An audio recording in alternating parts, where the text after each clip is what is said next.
প্রবল বাতাস ও ভারী বৃষ্টি নিয়ে হারিকেন লালা যুক্তরাষ্ট্রের হাওয়াই অঙ্গরাজ্যের বিভিন্ন অংশে তাণ্ডব চালিয়েছে। বিগ আইল্যান্ডের পাশ দিয়ে বয়ে যাওয়ার সময় বাতাসের গতিবেগ ছিল ঘন্টায় ১১৩ কিলোমিটার। স্থানীয় সময় শুক্রবার গভীর রাতে উপকূলের দিকে ধেয়ে আসতে শুরু করলেও অল্পের জন্য হাওয়াইয়ের স্থলভাগ এড়িয়ে যায় হারিকেন লালা। তবে এর প্রভাবে গোটা দ্বীপপুঞ্জ অব্যাহত রয়েছে প্রবল বৃষ্টি ও তীব্র বাতাস। অঙ্গরাজ্যটিতে ৩০ থেকে ৩৫ ইঞ্চি পরিমাণ বৃষ্টিপাতের পূর্বাভাস দিয়েছে দেশটির আবহাওয়া সংস্থা। এরই মধ্যে লালা দুর্বল হয়ে ক্রান্তীয় ঝড়ে পরিণত হয়েছে। তবে বিপদ এখনও কাটেনি বলে জানিয়েছেন অঙ্গরাজ্যের governor. It appears that the properties that were washed away did not, at least as of this moment, to my knowledge, have any fatalities associated with them. There were a lot of people that went to the hospital for minor accidents. Hurricane লালার তাণ্ডবে উপড়ে গেছে গাছপালা, প্রচণ্ড বাতাসের গতিতে উড়ে গেছে বেশ কিছু ভবনের ছাদ। এক রাতের মধ্যেই বিদ্যুৎহীন হয়ে পড়েছে ২ লাখের বেশি মানুষ। ক্ষতিগ্রস্ত হয়েছে শতাধিক ঘরবাড়ি ও স্থাপনা।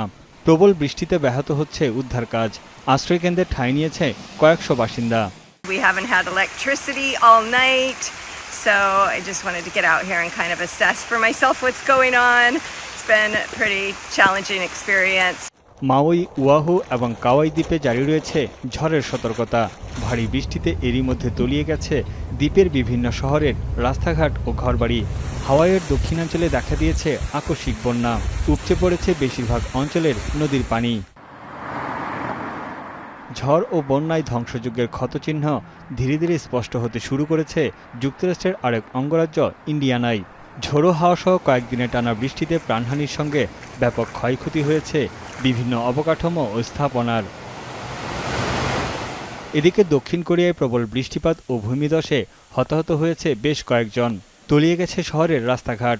দেশটির দক্ষিণাঞ্চলের কিছু অংশে বজ্রসহ ভারী বৃষ্টির পূর্বাভাস দিয়েছে আবহাওয়া সংস্থা।